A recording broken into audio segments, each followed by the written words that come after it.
Welcome to ESVN, the Emma Sports Vigilant Network show. My name is Emma Vigilant, here to recap another week in the NFL for you.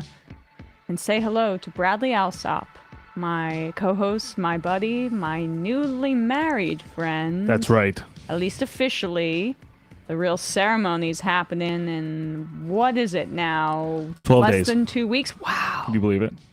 Well, in order to send your congratulations to Bradley, why don't you like and subscribe? Subscribe to the channel, youtube.com/ESVN show. Put on push notifications and rate us 5 stars. That is his wedding present. Yeah. From the audience. Hello to everybody. We are going to be going just a little bit over an hour because I got to do this telethon for the Wonderful American Prospect at my day job, supporting the wonderful folks over there. So let's get right into it, shall we? With, Let's do it. Me taking a victory lap of going 3-0 and you going 0-2-1. Wait, so I didn't even cover on the other one? It was a 3-point spread. Oh my god. Oh my god. I thought I went 1-2. I literally put it in my tweet. That's you did? Yeah, that's how sick. confident you were? I'm absolutely sick. It was now. a 3-point spread, and they won it by 3 points. But the rest is the rest of that tweet that I put out to promote the stream is accurate in that the punishment for our betting challenge, courtesy of none other than Kowalski from Nebraska, is in-house, is currently on the premises. And, thank you, Kowalski. And the walls are closing in on me. Thank you, Kowalski, for also sending it in so much bubble wrap, which I just recycled because I'm a good liberal. That's right. In order to ship a return gift. Because this is what I do. I come to the office, I bring all my crap here because I don't live, I don't have a doorman building, but this building where our office is has a doorman. So I bring all my packages here so I can leave them there and not have to go to the store because the lovely people that work here can just hand it to the FedEx guy, hand it to the UPS guy, and I don't got to lug these packages all across Brooklyn in order to get it to my family and friends for the holidays. I mean, thank you, Kowalski, for aiding in that. I didn't have to buy any more packaging tape. Package stuff. I just had to use what you wrapped, the punishment for one of us potentially, in the bubble wrap for that. I couldn't. I'm so grateful for how this weekend. That's called resourcefulness. Panned out, because not only did we see what the punishment could be for one of us. And one of us is moving towards that, and the other is moving away from it. Hurtling right towards now, it. Yes. I got to have practical use out of it. Anyway, 2 birds with 1 stone. Let's talk about the big storyline I think over the weekend, which is just that pretty sure Brock Purdy is going to be the MVP. I don't really agree with that necessarily.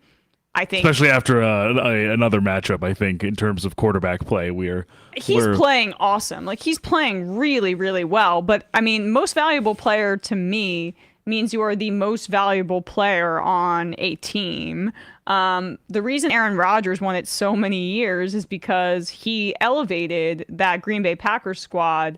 After they were, he won that Super Bowl. Especially in the later years of Mike McCarthy, they were just not a talented squad. And Aaron Rodgers was consistently making them the 1 seed, the 2 seed, whatever the case may be. That's the definition for me of most valuable player. Like, if I were a voter, I would vote for Josh Allen right now. Josh Allen is the most valuable player for my money in football because of how, I think, poorly constructed overall that Bills roster is, given in comparison to the way that they're playing right now. And maybe that's some recency bias because I know he had some struggles to start the year, but I then draw those struggles to, or I blame them on the thing that would make him the MVP in the first place. The 49ers, without Brock Purdy, are still the most talented team in the NFL by, I would say, a significant margin. However, he's the quarterback of the team that's the best team going into the playoffs, and so apparently that's how NFL voters decide on the MVP. And Dak Prescott is not going to get the MVP at this point because the Cowboys are more than likely going to be the first wild card team, and they did not perform well against the Bills, losing 31-10. They were down 21-3 at halftime, and it was apparent from, I would say, 5 to 10 minutes into the game who was able to be on their game and who was not on their game. I want to correct that. I thought that the Bills stadium did play on grass. That's their future stadium. They still play on turf somehow. I feel like those Northeast teams, it makes no sense to me, why you wouldn't just put grass down, but owners are cheap, I guess, and they want to do all those other things with the turf.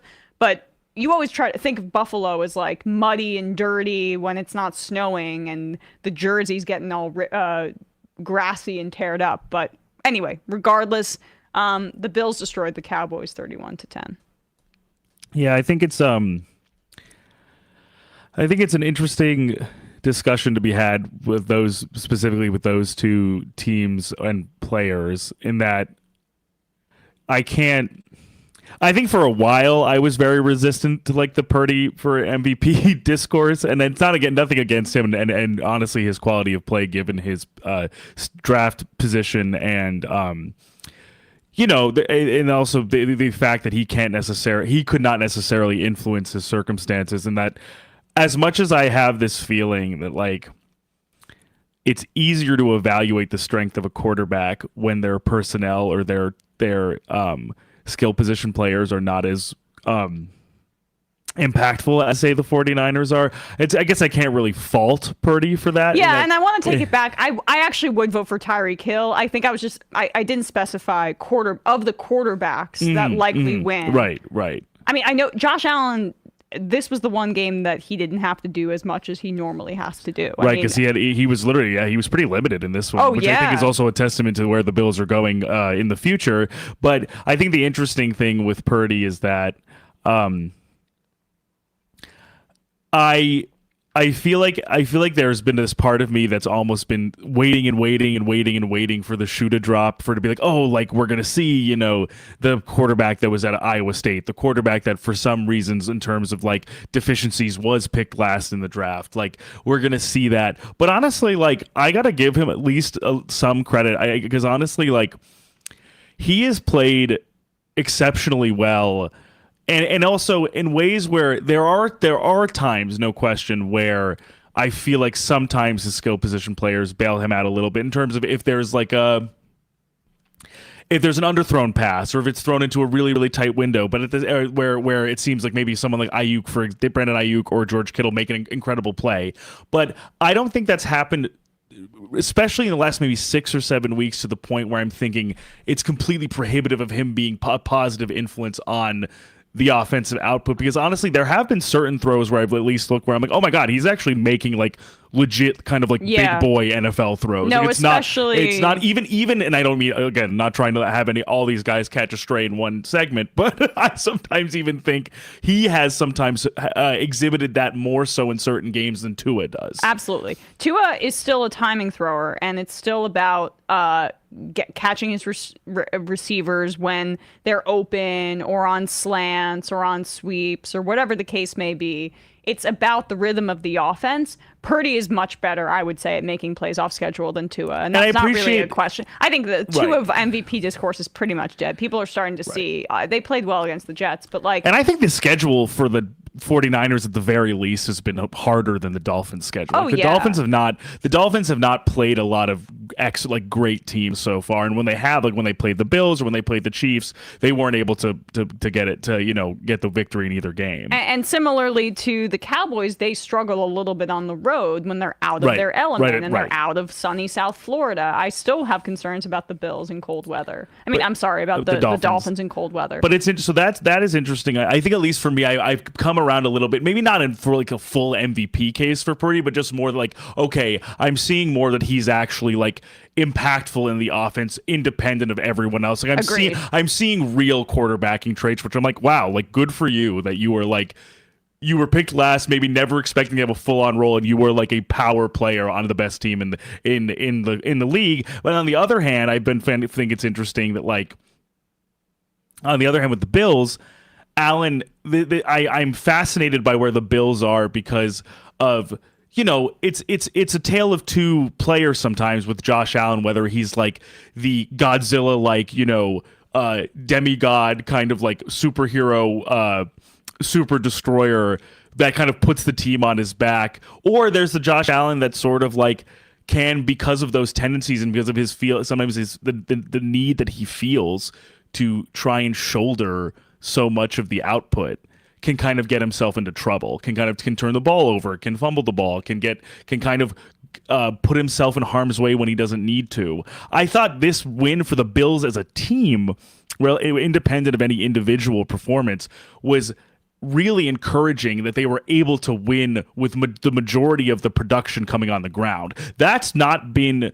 apparent fully until a game like this, honestly. Oh, absolutely where the run not. game actually won the day for them with James Cook. Yeah. That is the most encouraging thing to come out of this, outside of just like the nature of the Bills as a roster and their construction, is the fact that Joe Brady and this new offensive staff, or at least kind of retooled offensive staff since the departure of Dorsey, was able to get a run game going when they knew that they needed to. Right. Jonathan Hankins was out for the game for the Cowboys. And that was apparent. The Cowboys, he's their only run stopper, and they need more from him on a good day anyway. So like the Cowboys really struggled against the run, obviously, with James Cook. And the Bills, to their credit, and this is different than what we've seen, frankly, from an offensive staff since Dable left and went to the Giants, they were able to exploit a weakness, as opposed to just saying, hey, Josh Allen,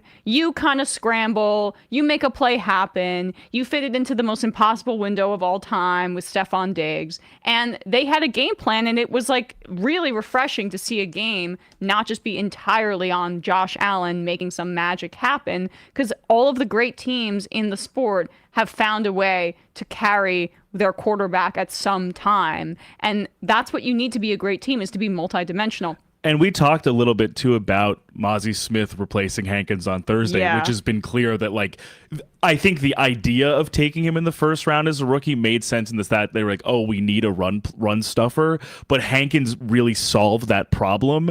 And Smith coming in relief, you can kind of see it. He just cannot get the same amount of push or the same amount of space created, a la somebody like Vita Vea or something like that, or like Hankins himself, like actually getting enough window to affect a gap. Yeah, he just can't do it the same way, and Cook kind of ran roughshod over that. Yeah, and I was convinced that Micah Parsons was going to run away with Defensive Player of the Year at the start of the year. I don't think that's the case. I mean, he's still, when he's at his best, he has been playing really well still, even within but he's had games where he's disappeared. And Myles Garrett, who would be my pick at this point, yes, for sure, that's not something you, and TJ Watt, by the way, they're just more mature players at this point, and they are visible every single game and every single play for the most part. So like, I not to get hung up on these awards things, but just back to some of the points that you made about Purdy. He made that throw to Deebo Samuel in that Cardinals game in the left corner of the end zone and put it in a place where only Deebo could get it. And I don't necessarily see those kinds of, I didn't see him being the kind of player that can make those throws. Yeah, no, totally. I've probably been a bit more dismissive of Purdy based on just what he had been asked to do. But I think that as the season has progressed and he has gained more confidence, he's more comfortable doing more, and Shanahan's more comfortable giving him more, who, by the way, Coach of the Year, finally. Enough. Yeah. Like, he should have won it many times. It's like this offense, I think there are a lot of candidates, but it's just like this offense, any way you slice it, for week after week after week, we're going into week 16, is unstoppable. Yeah, it's unstoppable. And he also is a strong delegator, I should say, of the defense every single year. With turnover from the defensive coordinator spot. He has very strong, by the way, hiring a lot of minority candidates as well, which I love about Shanahan. Yeah, Saleh into D'Amico Ryans into Steve Wilkes. I mean, he prioritizes that as a coach. And then, also, let's just be real, there's a selfish part of it too, because if the defense performs well and they get hired away, they'll get compensatory draft picks, as has been the case over the past few years. But I just think Shanahan and his ability to coach and what he's done with Purdy, you've got to give him Coach of the Year at this point. The 49ers, I don't see anyone beating them, and that includes the Ravens in the AFC. That includes the Eagles. That includes the Cowboys in their own conference. Right. I will be interested to see if at any point we do find a real neutralizer to what the offense is doing, because I don't really think we've seen it yet, honestly. I don't think and if it has to go through their home field, if the entire NFC has to go through their home field, I just can't see them, barring some kind of catastrophic injury, falling off and not making it to the Super Bowl. Matt, so this guy, there's a person I follow on Twitter, Matt Waldman, who's very good for NFL coverage and like tape, viewing. He's made me kind of like a smarter, I would say, football watcher / analyst. He has been a big Purdy advocate, just in the sense of like going through his actual technique and sort of like his how he reads the game, his footwork, and ball placement. And I think especially over the last few weeks, there have been throws where even if they're kind of like not game swinging throws, it's just truly like actual, just pure, kind of like pedestrian snaps that he's taken and throws that he's made, where it's like, oh, like that's more real than just like, oh, he's had 3 like 60-yard bombs, for example. Like it's where it's actually like the kind of nitty-gritty of the game seems to really be like coming into focus for him, and as well as obviously utilizing what he has on offense. So I've been really, really impressed, and I think it takes a village with these guys a lot of the times, obviously. Like, I think I would question, and I think it's, again, another counterfactual, but like, I don't know how his career would pan out if he was, drafted by the Raiders, if he was drafted by the Jets. Like, I don't think it would be the same story. I just don't think it would be. Development is absolutely key at that position. We've seen that time and time again. I don't know how the 49ers got wrapped up into our conversation about the Cowboys and the Bills, but I mean, we're doing 3 for 1 here, which I'm fine with since we're a little bit shorter on time. It's amazing to see. The 49ers are a juggernaut, unlike I've seen since, I would say, the heyday of the Chiefs, which they're not at that point right now. But it's remarkable, and they might have more talent than those teams as well, just because it was so Patrick Mahomes, Tyreek Hill, Kelsey focused at that time. But yeah, the Cowboys, I always have said that when they can't bully you, they are not a formidable team, and they do their best bullying at home. They need to like a running team, oddly, when they're not a running team for the most part this year. Like a run-first team, they need to get up a lead and then build off of that, as opposed to really having more of an ability to come from behind. And I don't necessarily know if they're so thoroughly beaten in a loss like this by a team that is not even technically right now in the playoffs, and I think the Bills will certainly make the playoffs. But I don't know if you can come back from that and be like, yeah, we're going to be making it to the Super Bowl at this point.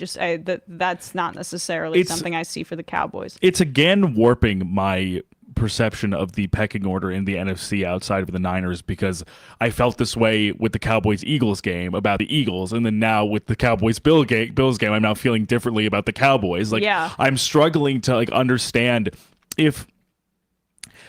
Obviously, if there's smoke, where there's smoke, there's fire for both of those teams. It's hard for me to sort of get a real gauge on who outside of the Niners is the would be theoretically the most competitive, and I guess even now, I think the Eagles for sure. And also, will they be competitive in those games? Because honestly, I feel like, as we've discussed previously, the Eagles defense has been more vulnerable than we've seen, I think, since last season. And Jalen Hurts, it seems to be that it's only an illness, but I think hopefully he can play tonight against the Seahawks, because I think they really need to finish strong going with that, to have some sort of momentum going into the playoffs after some real punches to the mouth that they've had over the last few weeks. Can they put up a real fight to the Niners in the playoffs? Yeah, I feel like I have that. I had that question when the Cowboys throttled them, and now I have the question about the Bills throttled the Cowboys about the Cowboys. It's just so hard to parse, where I feel like even though the AFC is muddled, I have like more of an understanding a little bit with the AFC. But also, I wanted to get because we've talked about MVP candidates. How are you? I'm curious where you're feeling about Lamar too in this all, now that we've also had some good, Lamar heroism in yesterday as well. Well, I think what's odd is Lamar, I would vote for MVP over Brock Purdy, okay? In a vacuum, if it was between the two of them. But I don't necessarily think either of them are that deserving of it this year.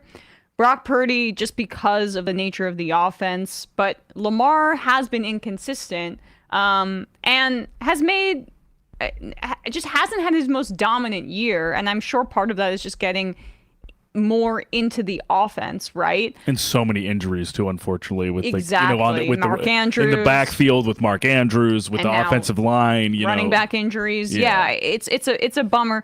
I have already said that Tyreek Hill is my MVP, and that doesn't matter that he didn't play against the Jets because the Jets are the Jets at this point and lost 40-0. Yeah, or whatever with 30-0. It didn't even matter. So Tyreek Hill would still be my MVP at this point, but Lamar Jackson, I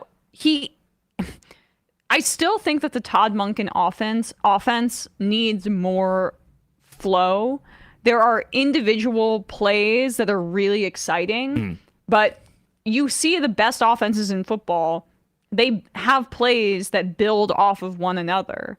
And they'll have drives where there's like a theme of the drive where they're trying to connect this play and use this play to create misdirection. And I don't necessarily think that in terms of the offense, the Ravens are there yet. And I think there's some issues too with having to rotate Ronnie Stanley in, who is not obviously 100%, and it seems like he won't be for the rest of the year. And so there's some hiccups, and the team goes through lulls, but they're just so damn talented. And Lamar has the ability to, as Chris Collinsworth was waxing poetically last night, just flick his wrist and make some of the most goddamn beautiful throws that you've ever seen. And with his ability to call plays behind the line of scrimmage and read defenses, he is just so elite and so formidable. But I want to see that offense, especially against the Jaguars defense that, by the way, is like pretty crappy. I mean, I wanted them to beat them down last night, and they had opportunities to do so. But, just having more flow, more rhythm to the offense is the kind of thing that I would need to see where I can say, okay, if it's a Super Bowl matchup and it's back to the Har Bowl and it's Ravens 49ers, that the Ravens are going to be able to upset the 49ers, because that's what the Niners have. But you did completely see that, oh, wow, the Ravens are a step above the Jaguars, even with Trevor Lawrence being more healthy than he is now. And that's not a question based on what we saw last night. If we want to talk about the rhythm or lack of rhythm in an offense, I'm really weirded out and frustrated by what Doug Peterson is doing with that offense over there in Jacksonville. It's either the biggest bomb down the field without Christian Kirk, where they seem to be completely very limited on that front. It's either massive bombs that Trevor Lawrence was kind of off on, or it's passes behind the line of scrimmage and then trying to get your players to get yak, or it's feeding the ball to Travis Etienne and trying to run him against one of the best run-stopping defenses in the NFL in the Baltimore Ravens. The Eagles fired Doug Peterson despite him winning a Super Bowl for them, I think in part due to some of those struggles. And I just wish there was more creativity for the Jacksonville Jaguars on that side of the ball, because their defense has been in a lull for quite a while, and they played a bit better last night, but they're still not the most talented group, with Travon Walker coming into his own and being more consistent. Josh Allen, yes, but they need more pieces in order to be competitive, and now they're just kind of falling apart. Trevor Lawrence is in concussion protocol now. Who knows if he's going to be able to go next week? And they have a matching record to the Indianapolis Colts, which is crazy to say at this point in the year. I think they play them in 2 weeks, but I have deep concerns about the Jaguars. Yeah, no, but the interesting thing, at least for me, about it is that I thought the concerns would mostly be defensive, and I actually feel significantly better about the defense than I do about the offense. I mean, the fact they can only muster up a touchdown on like a 65-yard, what almost seemed like a botch play to Jamal Agnew because of how wide open he was. Yeah, right. But that was really it. And I also think there was some weird There was some confusing clock management stuff at the end of the half. They couldn't get that spike off to at least reset and have a better, like a clearer shot at the end zone. And they just kind of with a pass. If they were going to do that, commence with the play before time ran out as opposed to spiking it, I would think anything that they would want to do, especially if they were going to drop back to pass, is have Trevor throw into the end zone as opposed to throw short of the end zone. So that seemed also kind of like a complete.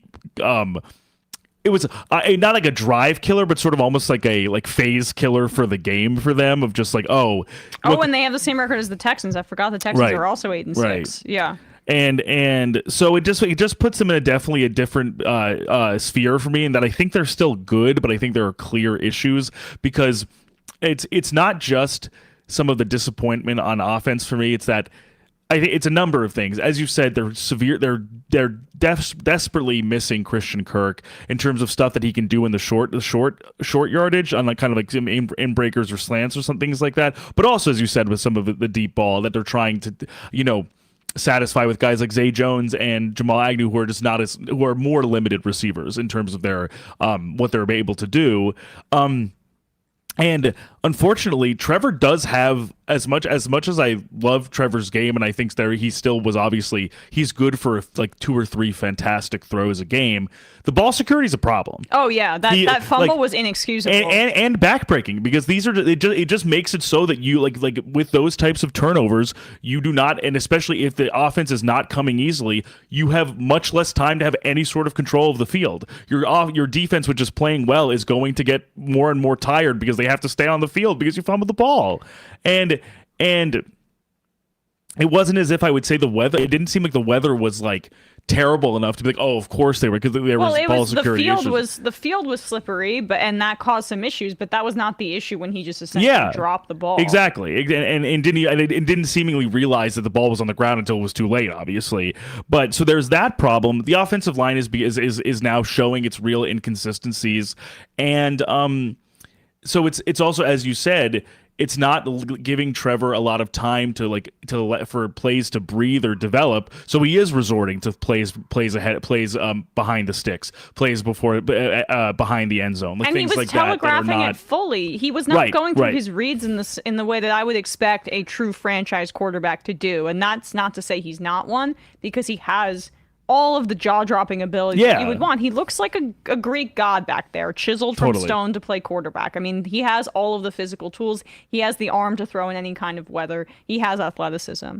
But it just feels stunted. Like, it feels like there's just something missing. Because even the Etienne runs, like there has been some productivity there, but it doesn't seem like enough to be an actual, like, it doesn't seem like enough of a threat or of something looming to keep like defenses honest enough where it can be a change of pace thing to be like, maybe we can disguise that Etienne's coming. There'll be enough pressure, or at least like focus on that. Then we do a change of pace thing, a play action thing where Trevor can kind of like break open something wide for a receiver. It just doesn't seem to be enough to keep defenses honest, which I think they need, because it's not enough just for Trevor to be Trevor with especially with the offensive line and with Kirk out. I was impressed with the defense, though. Trayvon Walker's doubled his sack total from last year. Josh Allen is coming on. The other Josh Allen is coming on really, really nicely. But they're also missing Tyson Campbell at cornerback. So it's just like there's injuries, but there's also just real inconsistent kind of like difficulties that just things still seem too tough for them to be, I would say, like a real AFC contender. Yeah. Especially if there's any reason that Trevor misses time. It's a bummer because they have all of the talent in the world, but I don't necessarily think Doug Peterson is maximizing that talent, and also using his skills as a former quarterback in the NFL to give Trevor a little bit more coaching on that side of the ball to make the leaps that he needs to be making in order to be one of the top 7 guys in the NFL indelibly. And, we'll see. I don't know if he's going to be able to play next week. You have those teams bunched together, and the Colts and the Jaguars do not play again. They've played each other before, and the Jaguars swept them. So head to head, it's not going to be an issue. The Texans, though, they split those games. The Jags won in Houston and then also won the Texans won in Jacksonville. It's going to come down to, I think, divisional wins and strength of schedule. I forget exactly how that tiebreaker works, but the Jags got to be on their P's and Q's here. They play the Bucs, who we'll get to in a second, then the Panthers and the Titans. They should be able to close it out, but it's definitely not a guarantee. They just have to stay above water, especially if Trevor's not able to go next week. I just want to see the Ravens have more be hitting their stride on offense a little bit more with some more rhythm. I always can count on that defense. But if I want to put them in the status of the 49ers of the AFC, I'm just not ready to do that yet, even though I have so much faith in their coaching and in their quarterback, obviously. And just want to give a quick shout out to Justin Madubuike, one of my favorite guys out of the last few drafts. I mean, I always really liked him, but it was sort of like there's a disparity between like my stake in him or wanting him to hit and be a good impact player in his actual production. But he's got after yesterday's game, he had something like 6 quarterback hurries and now has a dozen sacks on this season. It's just truly another notch in the belt of this Ravens organization, that finding guys truly all over the draft and their long-term development actually panning out with so many people in so many different varieties and walks of life in terms of how they get to the Ravens, whether it's a first-round draft pick like Kyle Hamilton or Madubuike, who was either a second or third-round pick, or even for Keaton Mitchell, who unfortunately got injured yesterday, but was an undrafted free agent that came and was they know what they're serving doing as a down there. platoon with Gus Edwards for that rushing attack. So I'm just, every time I watch them, there's something else that some person or some player stands out to me where I'm like, this team is just so laser focused on being a good organization, and it plays out with how a lot of these guys develop. They have a team philosophy, and they always go for the guys that are the meanest and the biggest, and that's and even their and bet on them developing. Even bet their on those corners traits. are massive. Right. I mean, right. Marlon Humphrey is over 200 pounds and big. I don't believe Hamilton is big. Hamilton's huge and lengthy. I mean, right. Hamilton in another life is just like a middle linebacker. Right. I mean, and he can do those kinds of things, but he has such long arms that, of course, he's just he can do a little bit of everything in now. Coverage, yeah. And they've found what works for Patrick Queen. Patrick Queen had struggled a lot earlier because they were putting him in coverage, and now he's basically just a game-wrecking banshee who just is. They just are find the ball, and he does it. Find the ball and stop the guy from running, and that's it. He just stalks behind the line of scrimmage. And I think that's just where his athleticism and his tenacity shines. They were just we're not putting you in coverage anymore. We're just having you get the ball, and he's doing. And they find that for so many guys, just what they're good at, and prioritize that as opposed to trying to fit a square peg in a round hole. Exactly. I just got to give credit to Baker Mayfield, who on the year has 24 pass touchdowns and 8 interceptions, and for the first place Tampa Bay Buccaneers, who I have the most confidence in of any of those NFC South teams. 100%. I mean, I agree. It's we could be in for Bucs Cowboys again this year, which if you recall, Tom Brady who started that game? Yeah, Tom Brady started that game, and maybe we could see the Bucs pull off the upset. They would be underdogs at home for sure, but I don't even think the Bucs are as talented as the Saints or on paper or the Falcons on paper. Definitely not the Falcons, but the difference is that there are 2 guys on offense they're playing absolutely out of their mind, and Baker Mayfield and Mike Evans, who is in a contract year and wants to get paid, and he should. Mike Evans just goes about his work. We've talked about this. I mean, I respect the hell out of Mike Evans and his game. But Baker Mayfield is on a very cheap contract for the Bucs. 1 year, prove-it deal. Then going to see where his services will be required elsewhere. But I could see the Bucs just re-signing him to a multi-year contract and saying, let's build from this point on. Because he really just tore up that Green Bay defense in Green Bay. And the Packers are frustrating, dude. I mean, what is wrong with them? They should have destroyed the Giants and punched their ticket to the playoffs. They collapsed. Jordan Love decided to go back to crappy mechanics and started missing throws and sailing balls over guys. And then the same thing happened here. this is reminiscent of earlier, I would say around the one third point of the season or whatever. This was the issues that the Packers were having, where they were loose with the football. They could not get in rhythm on offense. Jordan Love was missing easy passes, and they'd get in the hole, and then they'd start to put their foot on the gas, and it would be too late. This is the same thing that was happening yesterday. And I know that we can blame the defense of the Packers for sure. They're also wildly inconsistent, and part of that's their youth. But Jordan Love has some mechanical things he needs to work on where he's not doing some of the easier stuff correctly in the pocket, and he's trying to fast track the backyard football element of his game where he needs to be a little bit more pro style, I think. Yeah, I think to your point about both sides of the ball, I think the marked level of inconsistency with the Packers we're seeing is a real product of how much youth is being relied on. We've talked about this, I think, basically all season, but I think that's why we're almost getting this type of like whiplash, because like the team itself is almost, I would say, like a metaphorical equivalent of like a unruly teenager. Yeah. Like moments of brilliance, but then also moments where it's just like, what are you doing? Like, and literally, what are you doing? I wish that the Packers, instead of being so dogmatic about just draft and develop, we're a little bit more proactive in getting some veterans in there, because they clearly need that. I Not think there's superstars, but this is one of the youngest teams in the NFL, and it's showing. And if for nothing else, just honestly, I think for a just truly some sort of inside and outside of the locker room, on and off the field, some sort of like structural cohesion for like the culture of the franchise.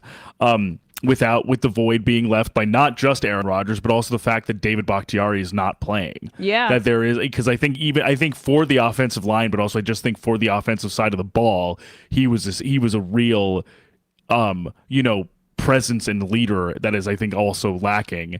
To say nothing of also his exceptional play for as long as his career was not hampered by injuries. But I want to give credit, as you said, to the Bucs too, that I think this formula of sort of like it was a weird situation for their coming in, the vacuum left by Brady's retirement, and it was combined with the holdover of and also the absence of Bruce Arians with Todd Bowles taking over, the stopgap quarterback measure of signing Baker Mayfield, while then also having kind of the regular cast and characters of the aging but mostly excellent Chris Godwin and Mike Evans. But I think a few other elements of the offense have both maintained positive qualities, but also some things I think have improved slightly, which I think has made it so that they are just a little bit above, I think, playing above maybe their station or maybe what we were anticipating coming in. I think the connection between Mayfield and Cade Otton, their tight end, is real. I think he's been able to build that to where he's a pretty reliable target for him. And Rachaad White, more than I think any season he's had previously, has had much more success on the ground and has been more of a threat to catch some passes in the short area in the end zone than he has before. I think there was some ideas or maybe some thought that he had kind of hit his ceiling already as such a young running back. So I think that's encouraging. But I will say I think the other thing that we were always relying on was that the Bucs defense, a Todd Bowles coach defense, would still be like, no matter what, relatively competent. Yeah. And I think that starts and ends. This was just a stat I wanted to share because this guy is one of my favorite players, and I think and he has been for a long time, and I still think somehow, some way, he is undervalued, and that's linebacker Lavonte David, who has been like I think is like a Hall of Fame player and is still playing at an incredibly high level at 33 years old. The Buccaneers comms team released this. They said with 4 tackles and 1 tackle for loss in the opening half, Lavonte David notched his 4th career season with 100-plus tackles and 15-plus tackles for loss. No other player has more than 2 such seasons since tackles for loss became regularly tracked in 2006. So even just having that presence, along with some other pretty good player, Antoine Winfield at safety. Like, this team, I think, just is the most, and I would say, especially given how the last few weeks have gone with this NFC South, easily the most competent team in the division. Might not be the most talented, but definitely the most competent, able to yes. able to just like be competitive. Yeah. Like the Saints are stalling, the Panthers are abominable, and the Falcons are just. I think there's just nothing. Desmond Ritter's horrible. There is just like the Falcons just seem so confused. Interception that he threw. He is. It's just like there's no. It's inexplicable at this point. He is not the guy. He doesn't have any great arm talent. He also doesn't seem to have it mentally. I don't understand the strategy. I didn't understand the strategy of going into the season with him as the starter.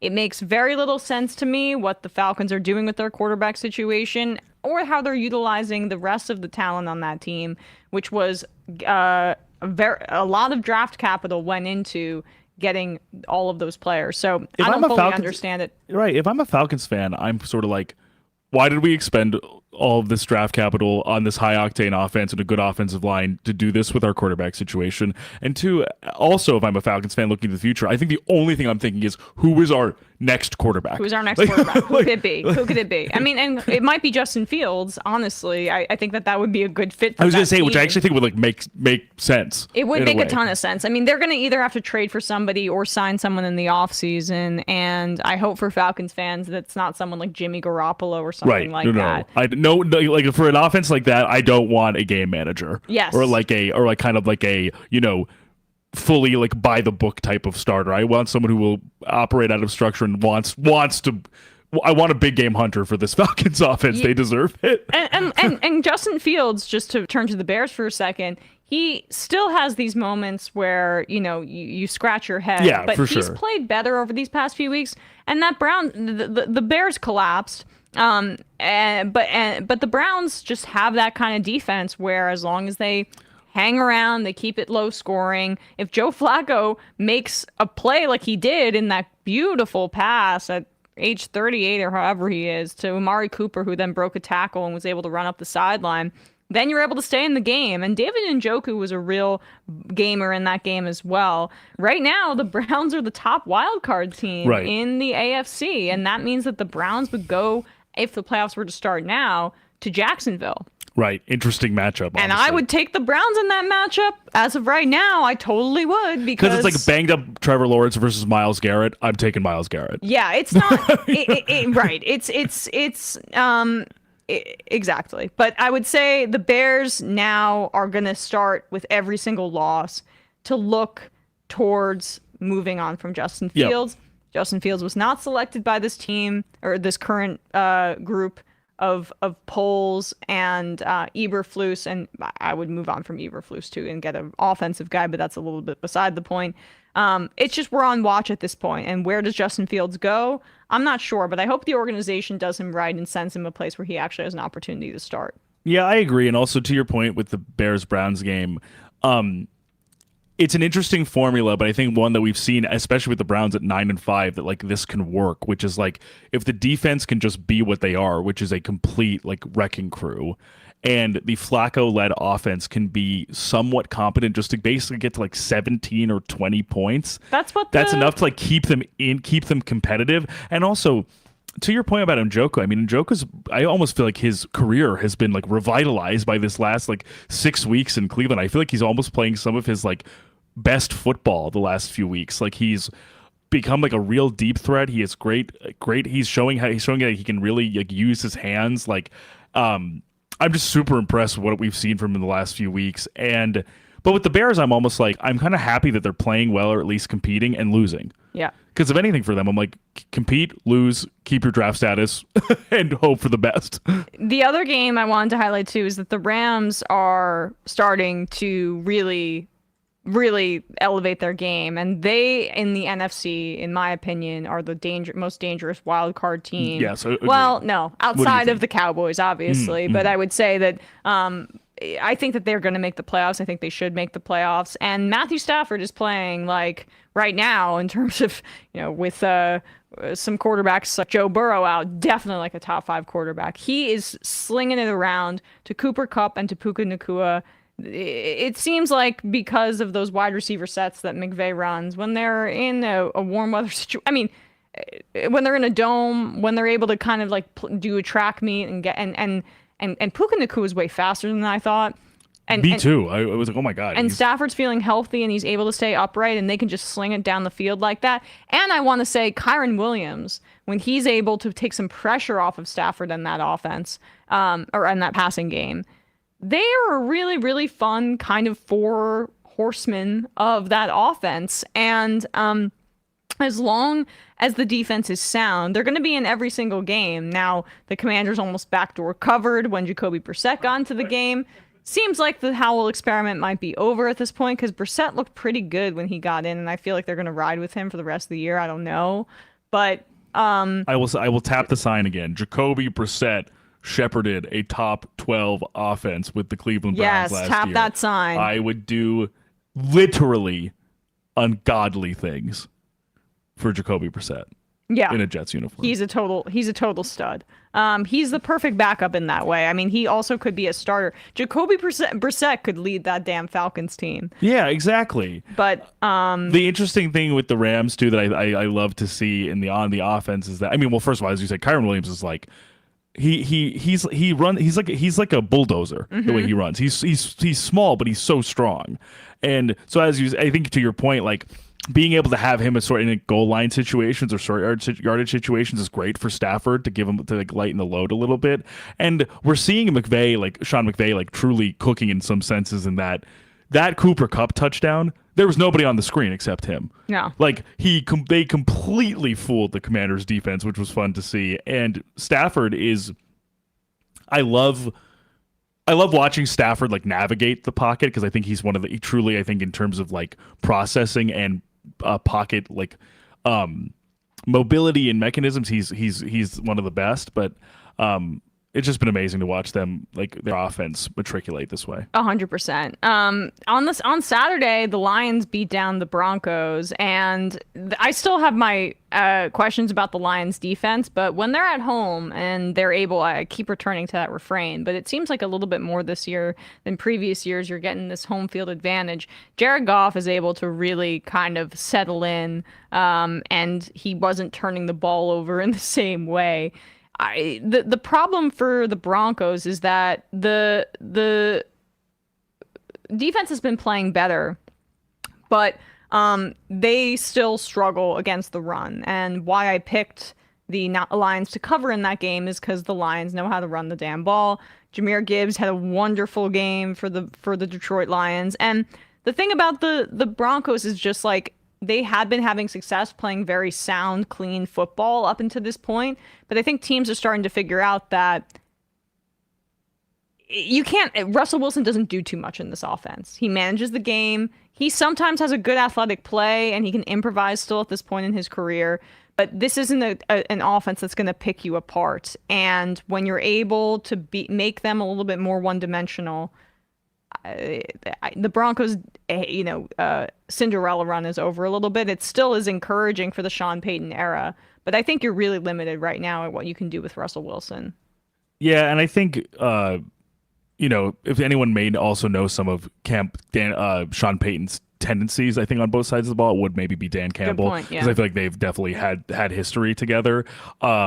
And as you said, the Broncos, it's a tenuous formula for them to win. It's a few like hero Russell plays and no mistakes, basically, and maybe a turnover or two on defense. It's not particularly flexible.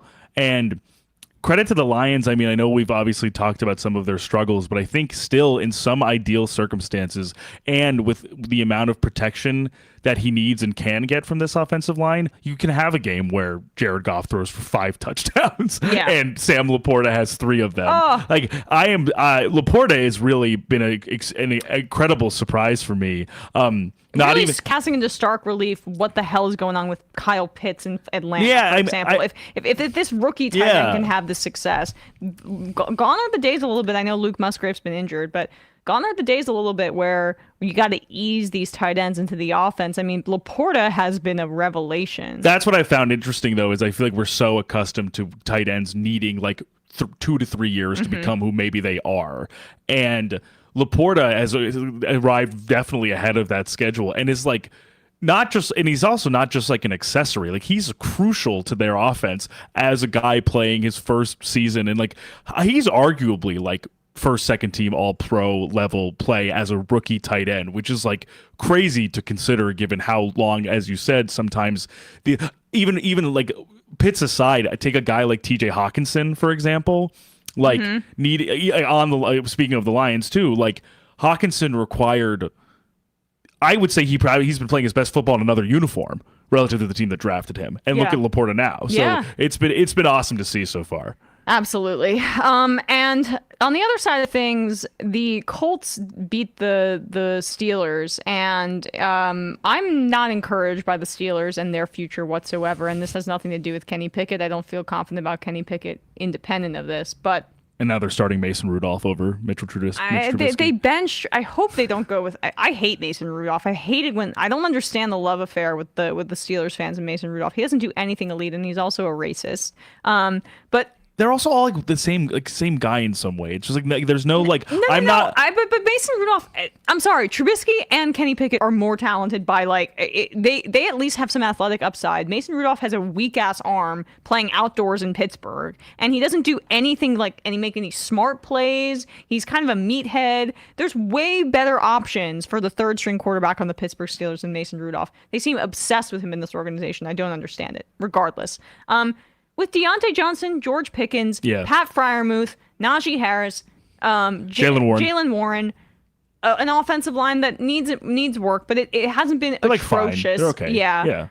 This is inexcusable. And a good defense still, I would say. It's not. I love Mike Tomlin. I really do. But at a certain point, we have to start having a conversation about, is this team operating in the modern era and what it needs to do to win? And from an offensive perspective, even with Canada gone, that's clear. And now, yes, 100%. Their weapons are good. Like the Steelers have good players to catch footballs. But why are they not catching those footballs? Yeah, right. And it's not just the quarterback, and it's not just the offensive coordinator. I think there's an overall defensive philosophy that Tomlin's imbuing here that he might need to update. And I just don't know. I know Steelers fans are starting to call for Tomlin's head. And another team would be very grateful to have Mike Tomlin. He's one of the great coaches I'll ever see coach. But is the time over there? I'm not exactly sure.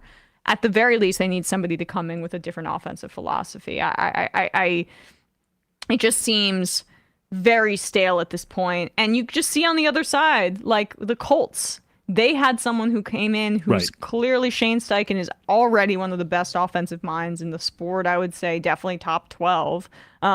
He's killing it over there, making Gardner Minshew look great. And also, Zach Moss unfortunately got an arm injury at the end of the game, and Michael Pittman had that horrible hit on him. From KZ. KZ's out for the year, suspended. And I know people are going to be upset about that. But Tom Brady posted about it. Of course he did. Did he deserve it? I don't know. I doubt he intentionally was trying to do it. But what this does, and I wish the NFL would not scapegoat people and just make something be a policy. But what they're trying to do is send a message and saying you can't go freaking kamikaze, just running crazy hard at this receiver who's about to catch the ball and is defenseless to a degree. So I hope Michael Pittman's okay. But, the Colts are if you're a Colts fan, you got to feel excited about Shane Steichen. I mean, and with the promise of next year that hopefully Anthony Richardson, you have more of Anthony Richardson, you have more of Jonathan Taylor. Like it's the offensive line. Honestly, Quentin Nelson is back to playing at like an All-Pro level where he had struggled last year.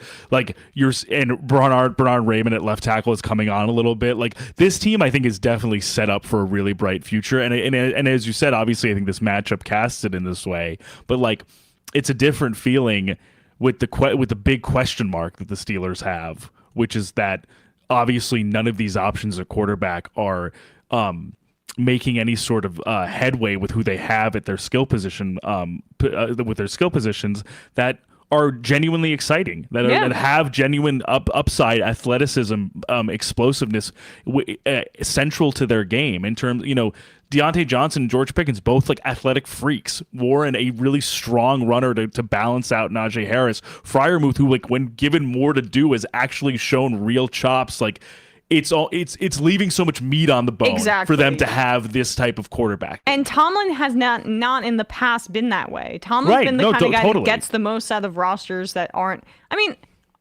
the Steelers' defense has stars in T.J. Watt and Minkah Fitzpatrick, but are they up there in terms of talent with some of the elite defenses in the NFL? No, but Tomlin can still coach those guys up for sure. But it's very real to question his grasp of like what the offense needs to be doing right now. And it's a little he's the head coach. It falls on. Yes, it is. In the sense of sort of like we know institutionally, we know the track record, like we know what they're capable of and what they've done for the sport. But it's almost like now some of these things are almost seeing like vestiges of like another era. Yes. Where it's like can you really still be consistently competitive with this type of roster construction? Exactly. And it's seeming like, I mean, maybe the center is not holding anymore. Like, maybe the rubber is meeting the road. But as you said, of course, if changes are made in New England and Pittsburgh, we know some team's going to snatch those guys up. Yeah, I just to have them. Yeah, I think that it's the writing's on the wall for Belichick. For sure. Bill Belichick. Tomlin, I don't know. It might be a mistake. It's just something to watch. Definitely.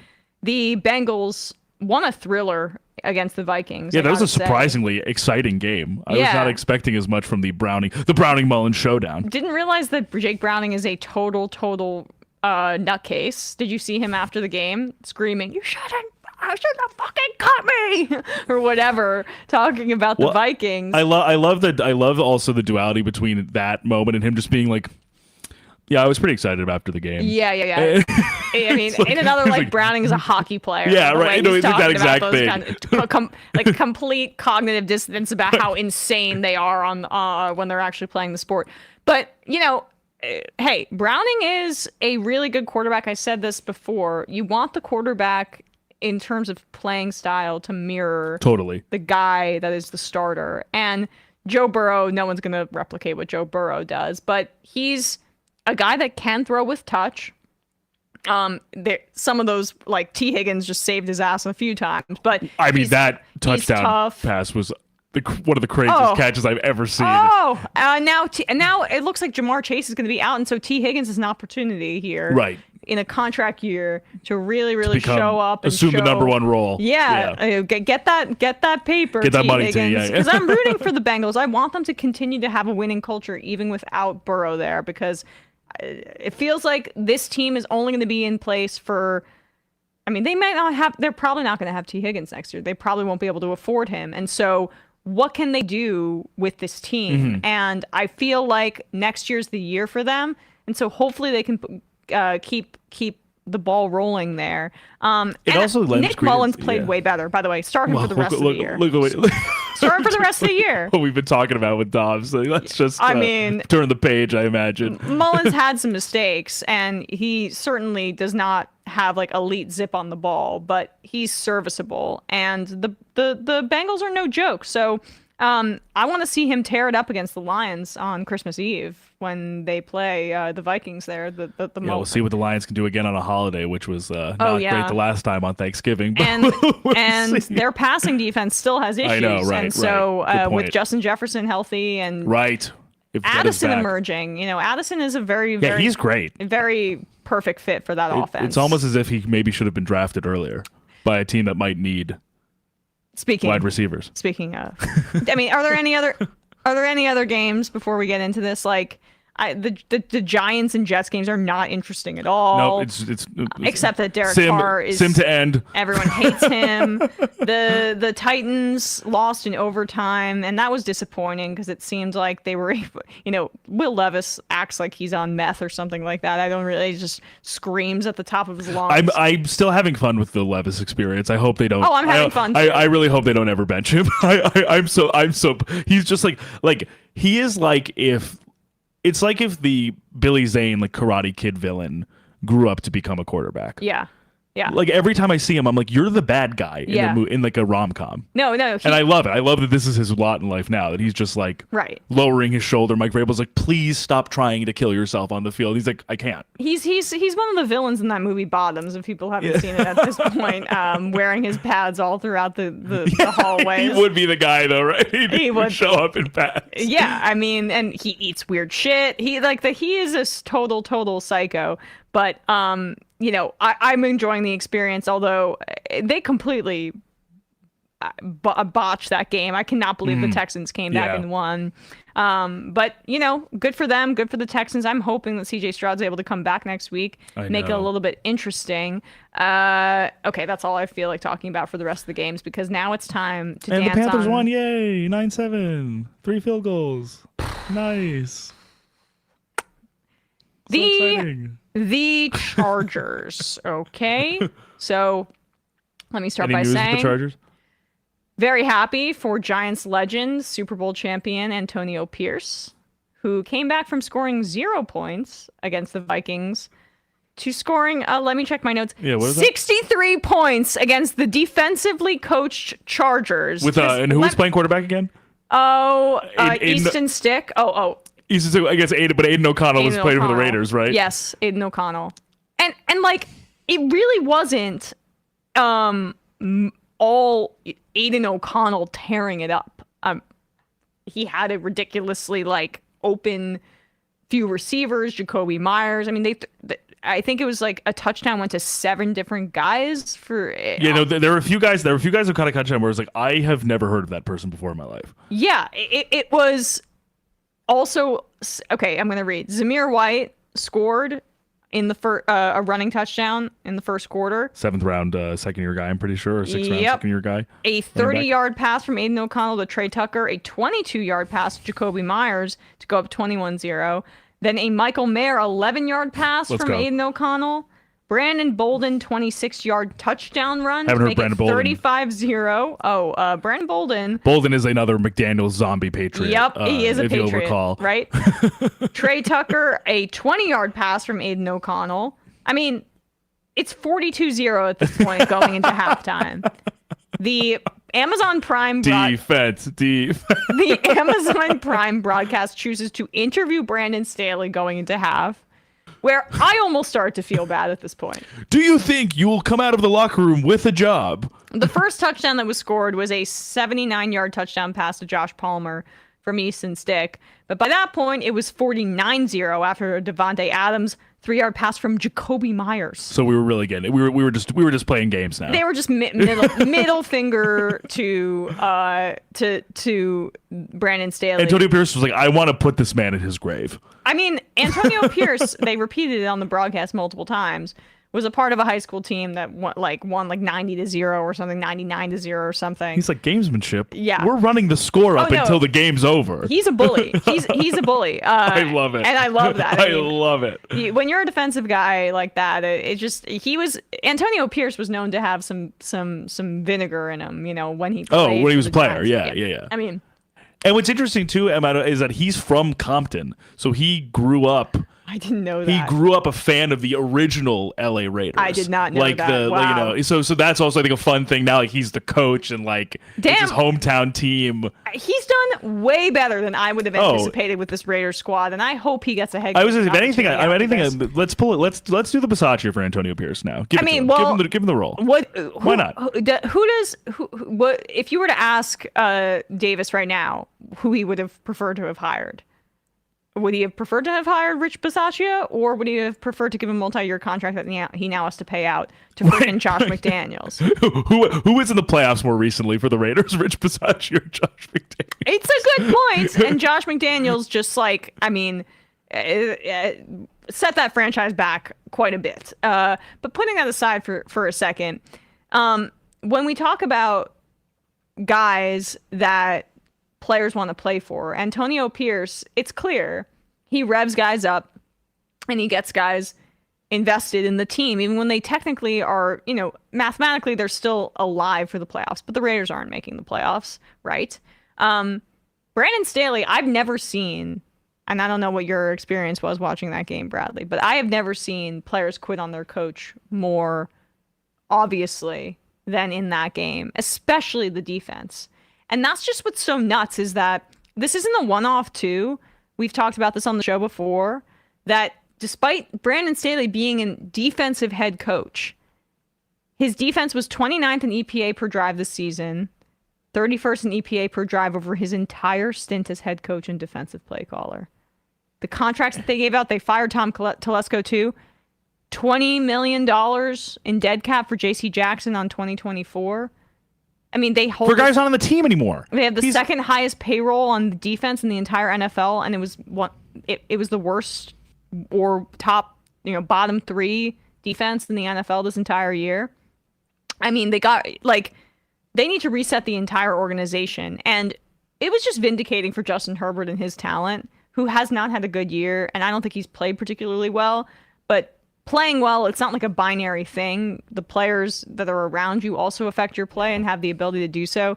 Just vindicating for Justin Herbert that when he went down, this is how the team looked. They stopped fighting. They collapsed. They knew he's the entire damn team. But also, I think to your point about Staley and the defense is that at some point, it's almost akin to what we have with the Steelers offense is like, you have guys, you have a defense with, and I mean this at full strength. I know there have been intermittent injuries, but Joey Bosa, Khalil Mack, Derwin James, Asante Samuel Jr., even just those 4 guys alone, and presumably J.C. Jackson, who decided they were thinking wasn't going to be when playing one of the worst corners in the league, because he wasn't anywhere else he played. So I wonder who the other variable with that might be.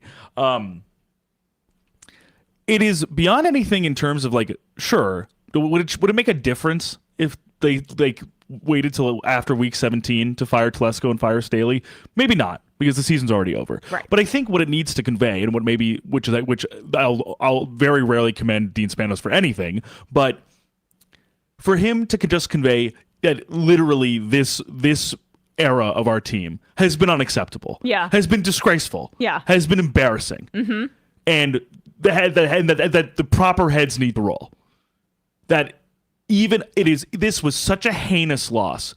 This was such an embarrassment to the franchise that guy shouldn't even be getting on the plane. But that guy should be served as walking papers the second it was over.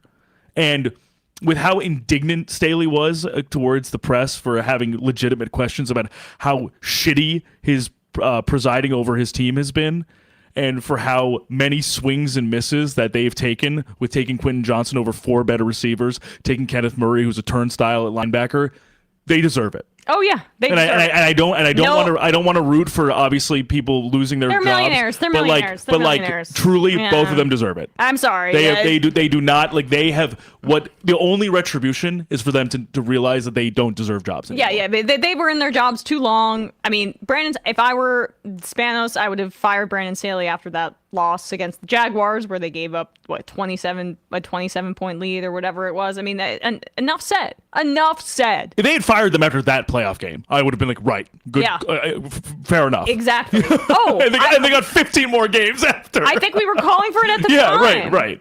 like 11 months ago. Right? Yeah. So, R.I.P. But R.I.P. in peace. Yes. In piss. Yeah. Sorry. Different enunciation. We have to run. I just saw the time, so I'm going to read some IMs and get out of here. 400 Blowing Me says Bottoms is a great movie. I agree. Tater Tot says he was cut 2 years ago. Talk about holding a grudge. Yeah, but that's what Browning. That's what players are like. Yeah, but it's a similar thing. He was undrafted. He's got nothing except to hang his hat on. Like, I think I was talking about this with my wife earlier. Like, I think a combo with like guys like Browning is like, you need to sort of have this zeal to be like, I was disrespected, therefore I need to keep going to like avenge my disrespect. Right. Lin-Manuel Margera says Browns clobbered the Jaguars last week. Well, I mean, yeah, it's starting to become a pattern with them. Snarkanorski says, my wife is an Iowa grad / fan and insists NFL teams should draft every Iowa tight end and see how they develop. You never know because, I mean, it's been pretty good so far. Iowa tight ends, yeah. George Kittle, Hawkinson. Yes, and Iowa LaPorta. obviously produces very good offensive linemen as well. They love those big white boys up there. Corn-fed. The casting description. Yep. Must be a big white boy. Big farming boys. boy. Yeah. Backwoods Marxist says, I think he had the refs not called back that Jags touchdown, which to me was clearly a catch. That would have been a huge momentum shift. I'm hoping we don't lose Lawrence because of injuries. Me too. Yeah, same. You know, but another person that needs to step up is Calvin Ridley, who, especially in Kirk's absence, like it's needed. Yeah, he's not. But I also return to, like, I don't think he's really. I always see him on the side. He's always like the vertical guy. I don't understand why they don't get more creative ways to get Ridley open over the middle. 100%, because that athleticism should win out in whatever you're doing schematically. They don't seem to do that. I mean, I never thought I'd say this, but like Doug Peterson needs more there for his play calling. There's not a lot there. I agree. Judge, jury, and executioner. When will the Packers organization see enough from Joe Barry's defense to finally fire him? With the talent he's been given over the years, just to make Baker Mayfield look like Aaron Rodgers on Lambeau Field, the Packers offense was supposed to be the side struggling this year. That's a good point. No, I don't know how I agree. I don't really know how he still has a job. I would love for them. I would like for them to move on, especially because, like, you know, I mean, this is LaFleur has never won or lost in December, and now they've lost twice in December. Yeah. So. And it's been 2 years running. It's been 2 years running where I'm like, this unit is going to be better. Yeah. Dave from Jamaica says ESVN is great even on a plane. Thank you very much.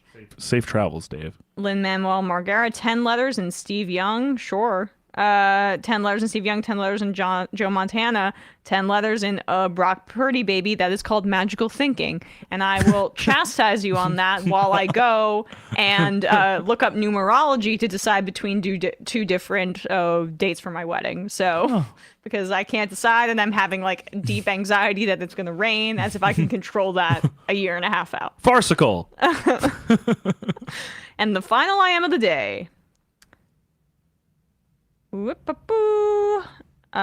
49ers fan, agree with you both about MVP. Non-quarterbacks deserve some love. Niners versus the Ravens next week, and we'll do a lot to set the MVP race. Lamar versus Purdy head-to-head. Sure. Great point. That's going to be the banner game on Christmas Day. What a game. I can't wait. It's going to be so awesome. Oh, it's on Christmas Day? Yeah, it's Monday night. At night? I'm pretty sure. But I believe I think you're right. Monday night. Because the Giants play the Eagles. I'd rather... Jump scare. Die than watch that. But at night we're eating early Christmas dinner, so I'll be fat and wine happy and watching that game. Oh, I'm so pumped. All right, guys, appreciate you all. Check me out on the American Prospect Telethon in around 15 minutes, and we'll see you on Thursday. Bye. Bye.